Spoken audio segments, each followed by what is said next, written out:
दोस्तों नमस्कार। आपकी सफलता ही मेरा मिशन है।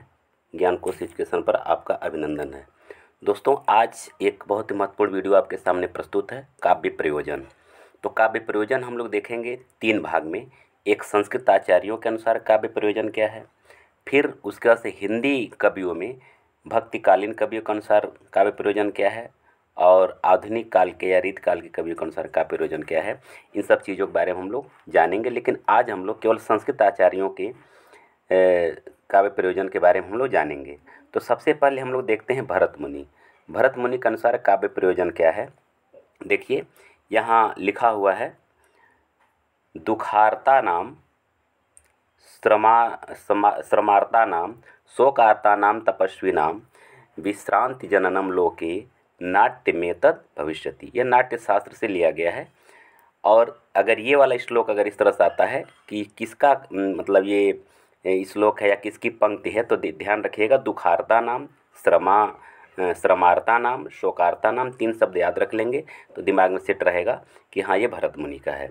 उसके बाद से काव्य प्रयोजन का इन्होंने व्याख्या करते हुए कहा है, धर्म यशस्य आयुष्यम हितम बुद्धि विवर्धनम लोकोपदेश जननम नाट्यमेतद भविष्यति।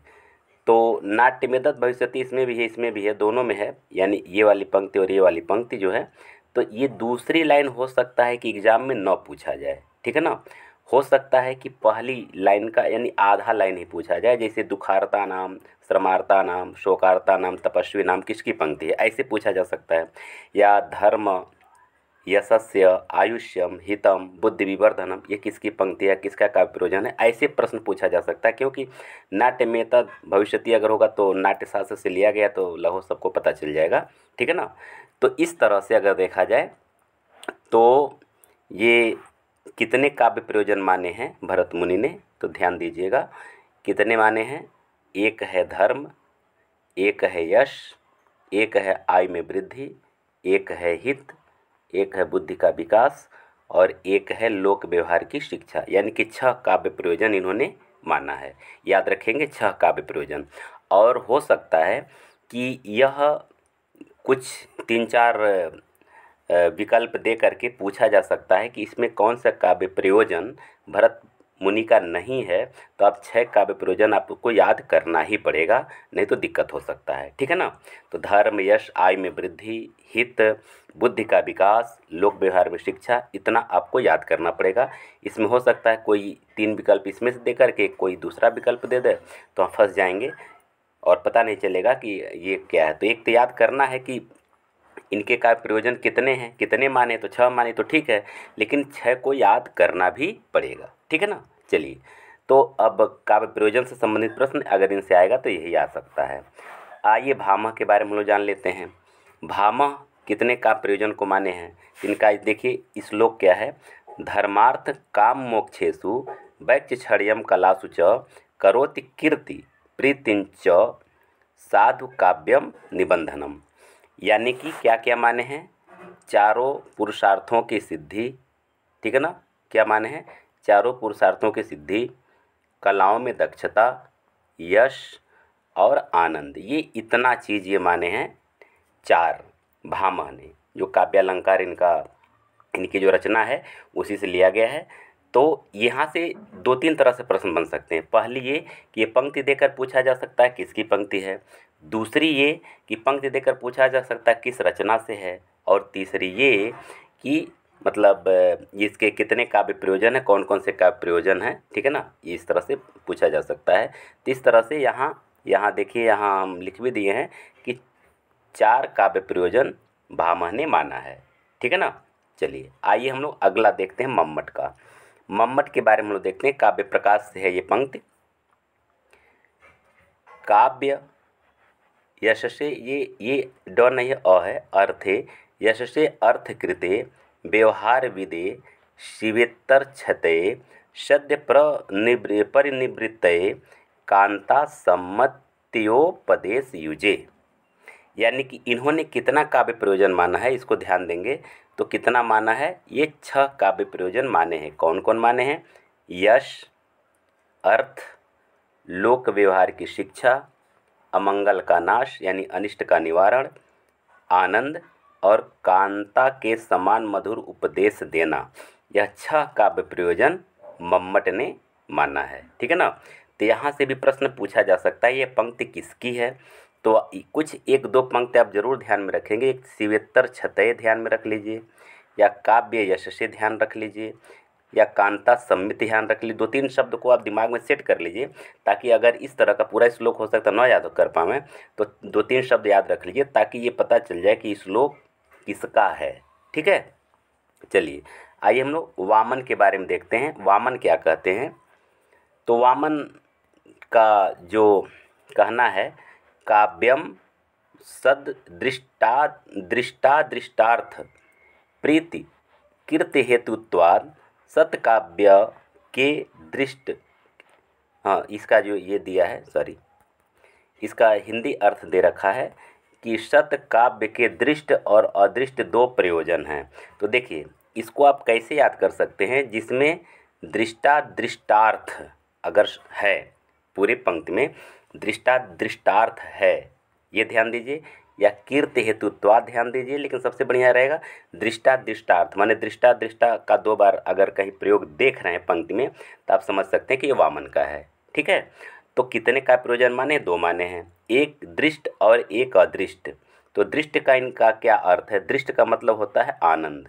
ये प्रश्न पूछा जा सकता है कि वामन के अनुसार दृष्ट काव्य प्रयोजन का क्या अर्थ है, तो ये होगा आनंद। यह भी पूछा जा सकता है अदृष्ट काव्य प्रयोजन का क्या अर्थ है, तो ये हो जाएगा यश। यानी दृष्ट का तात्पर्य इनका आनंद से है और अदृष्ट का तात्पर्य इनका किससे है? यश से है। तो इस तरह से जो है 2 काव्य प्रयोजन इन्होंने माना है। ठीक। चलिए आगे हम लोग देखते हैं आनंदवर्धन। आनंदवर्धन क्या कहते हैं? आनंदवर्धन का कहना है, तेन ब्रूमः सहृदय मनः प्रीतये तत्स्वरूपम। अब इसमें 1-2 शब्दों को आप चाहें तो ध्यान में रखेंगे। तेन ब्रूमः या तो ध्यान रख लीजिए, या प्रीतये तत्स्वरूपम ध्यान रख लीजिए। माने 1-2 शब्द दिमाग में सेट कर लीजिए कि तेन ब्रूमः अगर है तो ये पंक्ति किसकी है? तो आनंदवर्धन की है। किससे है? तो ध्वन्यालोक से है। ये भी पूछा जा सकता है पंक्ति देकर कि यह किस ग्रंथ से लिया गया है, या किस ग्रंथ की पंक्तियां हैं, ये किस ग्रंथ की पंक्ति है। तो इस तरह से जो है कि आप इसको ध्यान रखेंगे। आनंदवर्धन की पंक्ति है, कहाँ से लिया गया? काव्य प्रयोजन से लिया गया है। अब ये कौन कौन से काव्य प्रयोजन माने हैं? तो सिर्फ यह एक ही काव्य प्रयोजन माने हैं। क्या माने हैं? आनंद, बस आनंदवर्धन और आनंद। ठीक है ना। आनंदवर्धन एक ही काव्य प्रयोजन माने आनंद। ठीक है ना। आइए पंडित जगन्नाथ के बारे में हम लोग जान लेते हैं। रस गंगाधर की ये पंक्ति है, तत्कीर्ति परमाह्लादम गुरुराज देवता प्रसादाद यनेके प्रयोजनस्य काव्यस्य। क्या क्या माने हैं? देखिए, यश, आनंद की प्राप्ति, गुरु, राजा तथा देवताओं की कृपा करना काव्य के अनेक प्रयोजन है। एक प्रयोजन नहीं माने हैं, यह अनेक माने हैं। यश हो सकता है, आनंद की प्राप्ति हो सकती है, गुरु, राजा तथा देवता की कृपा प्राप्त करना, या और भी अनेक प्रयोजन हो सकते हैं। तो अगर ये पूछा जाए अनेक का प्रयोजन कौन माने हैं, तो पंडित राज जगन्नाथ। ये पंक्ति किसकी है? तो पंडित राज जगन्नाथ की। और किससे ली गई है? तो रस गंगाधर से ली गई है। ठीक है ना। आइए हम लोग देखते हैं कुंतक के बारे में। कुंतक का क्या कहना है? काव्यामृतर सेनांतर चमत्कारो वितन्यते। अब ये क्या है? क्या क्या माने हैं? काव्य रूपी अमृत रूपी काव्य रस की अपेक्षा अंतस चमत्कार के लिए होता है। अर्थात ये अंतस चमत्कार को ये माने हैं काव्य प्रयोजन। कुंतक की बात अगर किया जाए तो अमृत रूपी काव्य रस की अपेक्षा, अमृत रूपी काव्य रस की अपेक्षा अंतस चमत्कार के लिए होता है। तो यानी कि अगर ये पूछा जाए कि अंतस चमत्कार किसका काव्य प्रयोजन है, तो ये कुंतक का है। ठीक है ना। या कुंतक का काव्य प्रयोजन क्या है? तो अंतस चमत्कार है। ठीक। चलिए आगे बढ़ते हैं। हेमचंद्र के बारे में लोग देख लेते हैं। हेमचंद्र का जो ये पंक्ति है वो क्या है? काव्यम आनंददाय, बस छोटा सा है, काव्यम आनंददाय यानी काव्य आनंद के लिए होता है, यानी आनंद को, इन्होंने भी आनंद को ही काव्य प्रयोजन माना है। ठीक है ना। तो इस तरह से आज इतना संस्कृत आचार्यों के अनुसार हम लोग देख लिए। इसका हम लोग हिंदी आचार्यों के अनुसार काव्य प्रयोजन देखेंगे। अगर वीडियो अच्छा लगा है तो लाइक और शेयर कर दीजिए, और चैनल पर नए अगर हैं तो आप इसको सब्सक्राइब कर लीजिए। आप सबको बहुत बहुत धन्यवाद।